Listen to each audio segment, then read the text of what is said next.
Hello, beautiful people. Welcome to the Heart Space Atelier podcast. My name is Henry. I'm your host, and I'm so grateful that you're here today. Hello. I hope you're having the most beautiful, internally sunshiny, magical, abundant day. If you're new here, Heart Space Atelier is a space where we dive deep to rediscover our inner well of love, magic, alchemy and abundance, and it's a space where we learn together how to alchemize our life again. So if this found you, just know it found you for a reason. Before we get into today's topic, I just want to say thank you so much for receiving and listening my words, my podcast, and for supporting me. Recently, I've gotten so many new comments and people who started following the podcast, and it just really means so much to me, especially when I get a comment from somebody that talks about their life, their challenges, their blessings, just kind of everything. And it's such a beautiful experience. And honestly, like this podcast and YouTube and also TikTok, but YouTube will always have a special place in my heart because it's like this little interweb community of love, and I just want to say thank you. So if you've been listening to this silently, or if you already shared your thoughts or comments somewhere on my channel, I just want to say thank you so much. I feel like I don't say that enough, and it just means so much to me whenever I see some of you resonating with my words and what I'm talking about, and it just makes me really, really happy. So thank you. And this is, of course, a non-pressure invitation to connect and always share your thoughts. I love hearing from you, and it means the world to me. Secondly, look what I'm wearing. I'm wearing the fairy tale necklace from my jewelry shop, etrolscharms.com. It's on sale right now, so if you want some beautiful high vibey necklace to get your energy straight and all your energetic ducks in a row and manifest some great shit, check that out. Honestly, this necklace has been the most transformative. I've been going through a really, really rough patch recently, and I feel like the past 2 days I finally am just kind of really getting out of it. And yesterday I decided to put this banger on, okay? My favorites, and I went for a walk with my friend and her new dog at the lake, and I just felt this shift of energy just kind of radiating through my entire being, and it was like, okay, we made it to the other side. The sunshine is back. But yes, if you're looking for crazy transformation, check out etrolscharms.com. I would be honored for you to check it out. Even if you're only looking at it, I worked so hard on this website, it deserves more recognition, okay? Today we're talking about something that I have been struggling with for the majority of my life, and it is something that honestly almost everybody in this modern world, especially if you live in a bigger city or you have a very stressful job, is very prone to doing. Rushing through life. I am so done with rushing through my life. I had this epiphany yesterday. I was catching a train, and naturally, just like everybody does in Berlin, everybody seems to be chasing the next train, chasing the subways, chasing the S-Bahn, and you just kind of have to run for your life in order to catch it, because otherwise you will have to wait 5 to 10 minutes, and then that's the most horrible thing that can ever happen to you, right? Because nobody has patience and wants to get from A to B immediately. I'm kind of like that, but I have forced myself to just chill and walk instead of run 90% of the time. But yesterday, I was sprinting for my life, and I didn't even know if I needed to rush. I was sprinting to the next train like there's no tomorrow. I had my fire shoes on. I was sprinting down the stairs. I was, walking past people who were in the middle, like whoosh. And in that moment, I was like, what's your problem? First of all, you don't have anywhere to be on the dot? Secondly, even if you were, what is the price of all of this? Is it really worth it to rush for your life, to walk down so many stairs, to run down so many stairs? That's also fucking dangerous. Like, why are we doing that in the first place? And is it really worth it, you know? And even if it's somewhere you have to be right on the dot, why can you just not allow yourself to arrive a bit later if it means that you don't have to rush? Because rushing is dangerous. Not only physically, but also mentally, because it reinforces this belief of you having to rush through life, enforcing your survival mode, enforcing this belief that you can only get somewhere if you do it as fast as you can, and that whatever you're doing is only sufficient and enough if you're rushing it. And if you're as fast as possible, and if you're so disconnected from your internal clock. And I think that's really sad. And we must learn to no longer rush everywhere we go, because it can be dangerous, you know. And I read a quote about this the other day, you know, rushing can be dangerous. And that is so true, because how many people lose their lives by rushing somewhere, you know, with their bike or like motorbike or car or whatever. Like, it can be very dangerous. So I don't want to like put too much like gravity and like heaviness on that, but I felt like mentioning it because some of us, and I needed to hear this, y'all. I needed to hear this. I needed to be reminded of this. I would rather arrive 15 minutes late than pay with my life. Okay, so if this is not enough for you to stop rushing right the second, before we even get into more tips and tricks on how not to rush, then I don't know. This should really catch you, okay? So honestly, for the majority of my life, I have been rushing. I feel like ever since I hit puberty, or even before that, I was kind of always like I was a very active child. And, you know, in my teenage years, okay, that sounds like I'm really fucking old, but in my teenage years, it kind of started that I was stressing about everything. I was anxious about everything. I couldn't have a minute to myself. And that kind of got worse and worse and worse.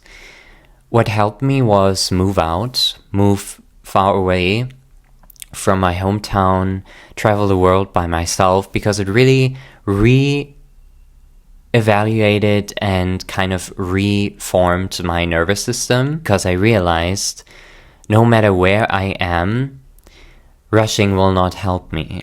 You know, no matter what I'm doing, rushing will not help me. It's kind of like this, you know, let's say you get chased by some killer or something, you know, and you are approaching your house and you have the keys in your hand and you want to unlock your door. But because you are rushing it so hard and you are like shaking and whatnot, because you know that killer is behind you, you cannot find that key in order to quickly open the door, and then, you know, the killer is, you know? So that's kind of like how I feel what the energy is. And in situations that are really not that deep, we rush. Oh, I've been living in the city for 3 years now. And I notice every day, every single day, everybody around me is rushing. And it's kind of like this rat race of people that are like going from A to B, from C to Z to T to U, and catching no break. And I feel like Germany, especially, is a really, really, really bad influence of this. I've heard strange things of America as well regarding the rushing rat race culture, especially like in cooperative settings. But I feel like in Germany, it's this rushing tied to this negative as fuck mentality that makes it even worse. So, you know, I am really not surprised that so many people are burned out, not just here, but like all over the world, because this world thrives off of you rushing. But what doesn't thrive off of you rushing at all is your soul and your heart. Your heart is so against rushing. Your heart will close if you rush all the time. Your heart will close if you cannot, in the morning, make your coffee with intention and love and sit down and drink it with gratitude. Your heart will close if you rush to the kitchen, get out your phone, scroll on social media, suck up all the bad news. First thing, make your coffee in a rush, spill some milk, be stressed about that, get ready for your job, drive like a maniac, run to the station, run to the train. What are you doing? It's not okay. This is not life. This is not life. You are not meant to live, to rush and work. You are meant to enjoy life. Life is meant to be enjoyed. Okay? Everything else will come second. I don't care. We must enjoy life more. Okay? Because this is insane. It's insane. If you really think about it, what the hell is this world? We must enjoy life. And this sounds so simple, but it is the biggest and most potent and highest truth we will ever understand.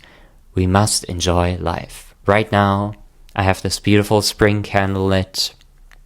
I am wearing my necklace, which I'm just so grateful for and so proud of myself for doing that. I'm looking outside and the sun is shining. I'm hearing some sounds in the background of the city. But it kind of feels like I'm in this little sunshine orbit where I'm a bit disconnected from the city. And it feels really, really good. And we must catch ourselves in every single moment of the day, or at least a couple, to understand and recognize where we are and what we can appreciate about it. I had a very strong iced coffee in the morning. I did some breath work for 5 minutes. I did some paperwork very fast, very adult-like, was very proud of myself. Now I'm here. Life is good, you know? And this is coming from somebody that has been going through it a lot, and my life has been tainted by uncertainty and deadlines and just really not knowing what's coming next or how I can manage certain things. And this is all cutting so close, and I feel like right now everything is kind of bundled up within one uncertain deadline. And there's some loose ends that need to be, tied. How do you say? Loose ends to be tied or cut? I don't know. In this month. And I have to trust that everything will work out. And I have to trust that everything will unfold in divine timing and that I am safe. And although this uncertainty is triggering my rushful side so much, I have to put in extra effort to anchor into gratitude for the uncertainty. Because if you knew everything, how boring would it be? How boring would it be? Say you have a crush. I love this example. You have a crush on somebody at work, at school, wherever, and you're so crushing so hard on that person, and you don't know anything about them, and that is kind of like why there's so much allure and like mystery, and it's pulling you in, But if you knew all of it, all of them, maybe you wouldn't even have that crush in the first place. You know? Same with life. Like, if you knew everything that's gonna happen in the next 4 weeks, it's kind of boring, you know? Because then you will already know everything that's gonna happen. Same with a movie. You don't go to a movie with already knowing the ending. That doesn't make sense. So, in order for us not to rush, we must embrace uncertainty as well. Because endless romance is within uncertainty. Because anything can happen. Uncertainty is not just like a blank, boring canvas, but it's like this magic well that you can step into of things that could happen. Because you don't know. You have no clue what's going to happen next. And that shouldn't scare you. It should benefit you. It should make you more excited for life.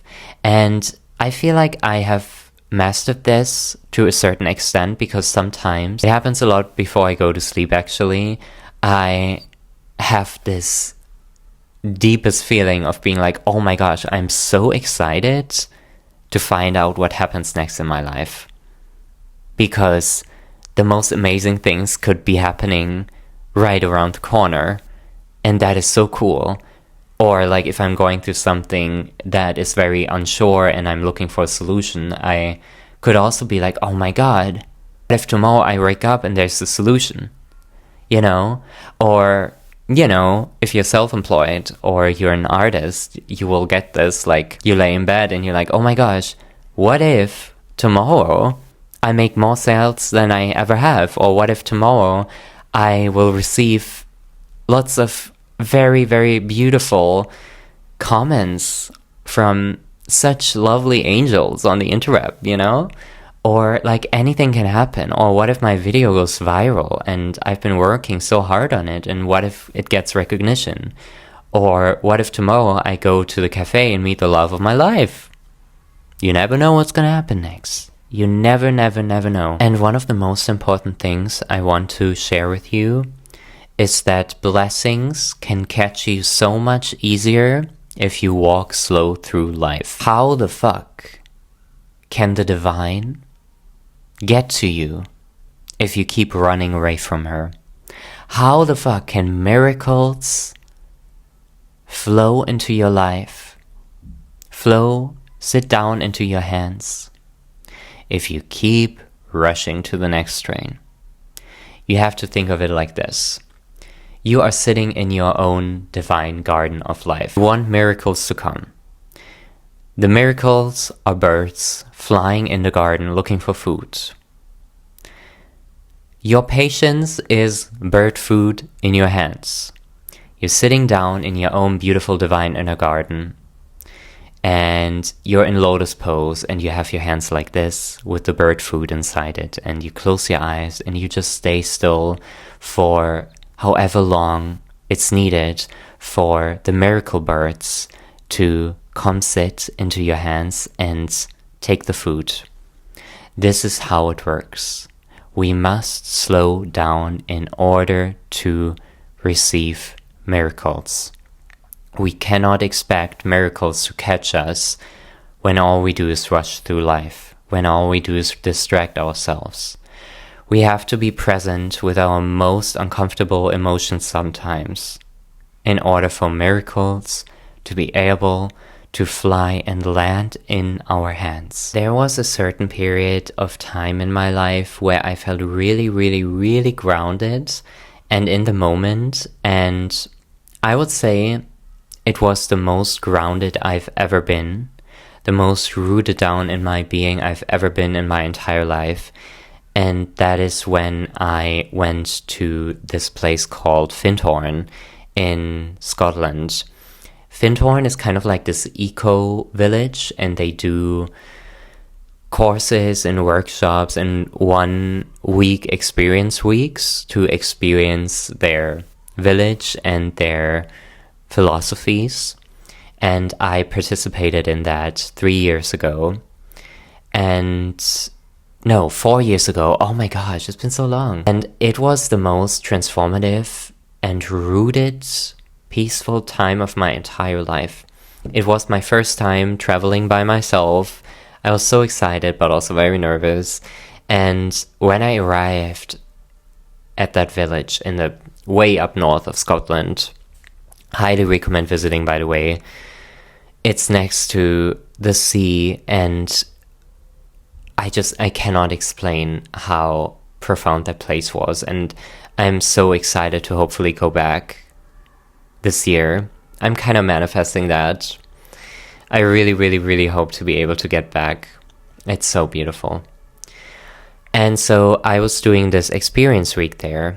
And for 1 week, I spent every day with, I would say, 15 strangers. I think it was actually 12 people.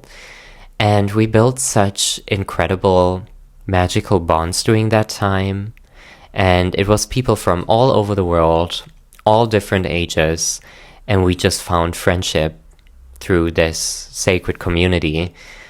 And we were gardening, we were tree hugging, we were going to the river.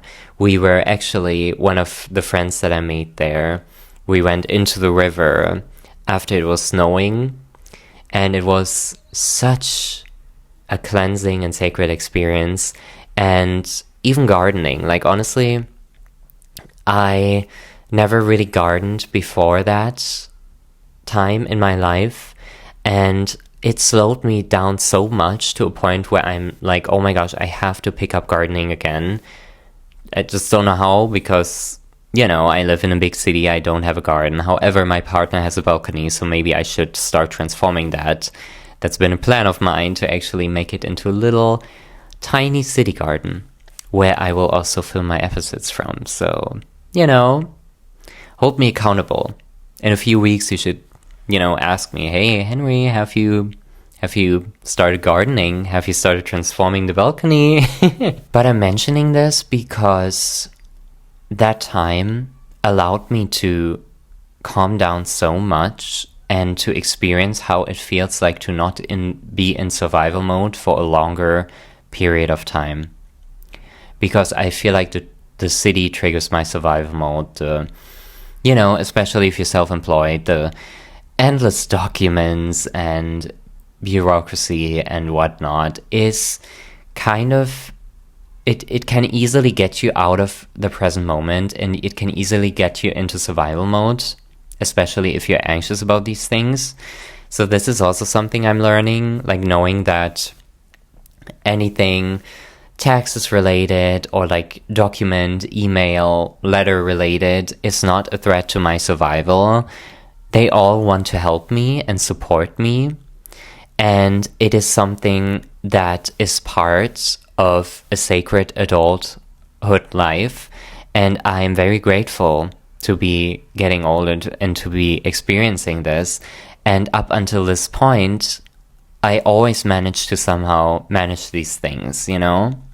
Even if they're the most like stagnant letter type of things, you know, about taxes or, you know, being self-employed and stuff, it doesn't matter. What matters is that I know that I always figured out a way. Even though it goes against my nature so much, because I'm so creative and all I want to do is just create, you know? But that's okay, because it should coexist in duality.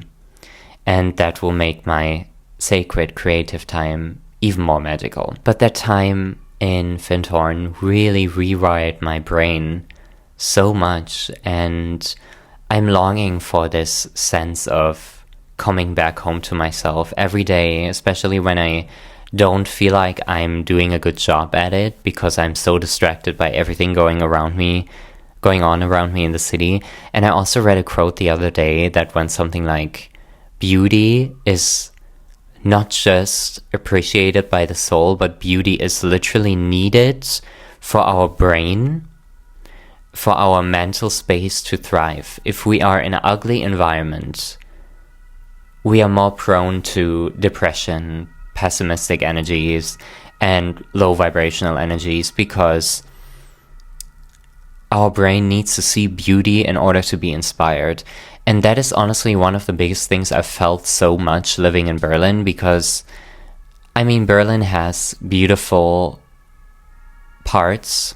Also, the sirens are going off like crazy right now, so I don't know if the audio is catching up to that. But also, Berlin has super ugly parts. Never warmed up to that, and I feel like it is affecting me, because we need beauty to survive. And that is why it is so important for us to create, to consume beautiful art, to create beautiful art, and to live inside beautiful art. Your home space must be a sacred reminder that beauty exists, especially if you live in an ugly environment. Get those cozy lights, paint, create your own beauty. I'm about to start painting again. I'm so excited about this. You know, just create your own safe, sacred space, your own space for sacred rituals and creativity, because your brain and your heart and your soul, your whole being needs beauty to come back into your body and out of survival mode. One last thing I want to say is that we can either do it as a great weight, or we can do it as a sacred part of the dance. And this is a quote by, I don't know who said it, but if I find it, I'm going to put it in here.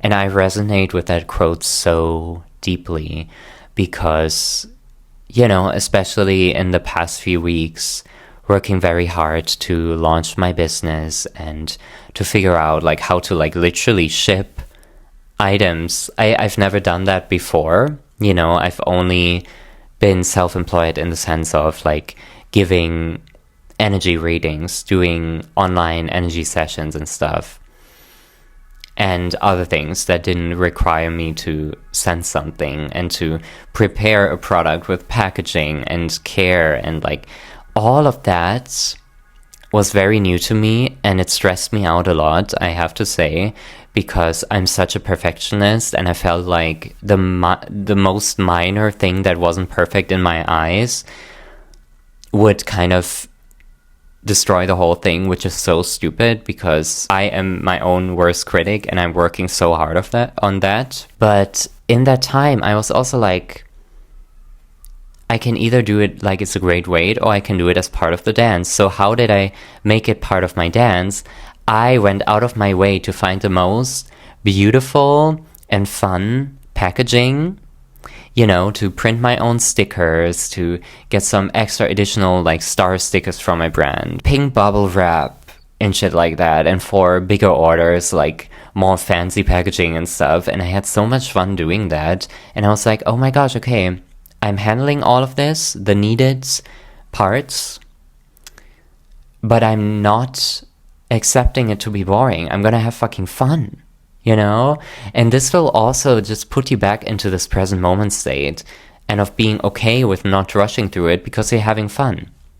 So it is vital, needed, absolutely important, urgent for you to have more fun, because that is when it's going to be so much easier for you to relax and be in the present, because what do you have to run away from when it's fun? And of course, anchoring into your rituals, anchoring into lighting your incense, meditating, journaling, hugging a tree, or if you're too shy to do that, like I am sometimes in public spaces, I would just say thank you, tree, for living, for giving us the air that we breathe. Thank you so much. Or when we cook, doing it with intention.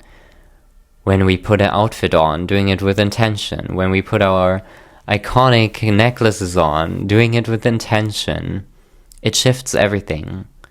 And we must make life more fun in order to stop surviving and start living. Because this was the life that's been promised to us when we were children. Adulthood should be fun. And I don't care if so many people are against that and are like, no, you have responsibilities, and it's just like that. I hate when somebody says that. No, it's not like that. It's how it is for you, because it's your reality and you're so comfortable in your personally created reality. But my reality is different. I'm gonna have fun because this may be my only fucking life. Why would I not have fun? People who don't have fun in their one and only life are stupid. So let's change that. Anyway, guys, I hope you enjoyed this episode. Let me know what you think. Let me know if you struggle rushing through life or if you're having an easy time just staying more present, and what's helping you to get into that state of just not rushing and slowing down. And what's bringing the magic back? I would love to know, because I'm also on a quest to find out different routines for me to put into my day-to-day life to just calm the fuck down. As always, I always love reading what you have to say and how this made you feel and what your thoughts are, what your own personal routines are that are keeping you grounded. And if you're listening on Spotify, which, by the way, a lot of people don't know this, but I'm always uploading these episodes on Spotify as well. It's always linked in the description box. So if you prefer listening to podcasts when you're driving, or you're on a walk and you don't need to look at the screen, you don't want to look at the screen, just check out my Spotify. It's there as well. I'm gonna try and put it on Apple Music thing. I don't know what it's called as well, so it's just more accessible for everyone, just so you know. And if you do that, I would be so grateful if you could rate my show on Spotify 5 stars. That would mean the world to me. And yes, I love connecting with you, so feel free to follow me on my socials as well. Instagram @CinnamonHenry, TikTok @cinnamon_Henry, and also my website @TrolsCharms.com, and my website, TikTok, and Instagram is both @TrolsCharms. I love to hear from you. I love you, and I hope you have a beautiful day, and slow the fuck down. You've earned it. Life should be fun. Life must be fun. Okay?